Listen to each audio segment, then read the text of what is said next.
नवीन वर्ष गुरुवारी सुरू होतंय. हे फक्त योगायोग नाही भक्तांनो, हे स्वामींचं संकेत आहे. हे नवीन वर्ष तुमच्यासाठी वेगळं आहे, कारण गुरुवार हा गुरुचा दिवस आहे आणि गुरु जेव्हा सुरुवात करतो तेव्हा अर्धवट राहिलेलं आयुष्य पूर्णत्वाकडे जातं. ज्यांना वाटत होतं माझं काही होणारच नाही, त्यांच्यासाठीच हा गुरुवार आहे. दरवाजे जे बंद होते ते आता आवाज करून उघडतील.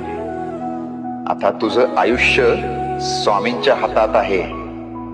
फक्त एक गोष्ट कर, मन साफ ठेव आणि श्रद्धा घट्ट ठेव, कारण नवीन वर्ष गुरुवारी सुरू होतंय आणि गुरुवार कधी रिकामा जात नाही.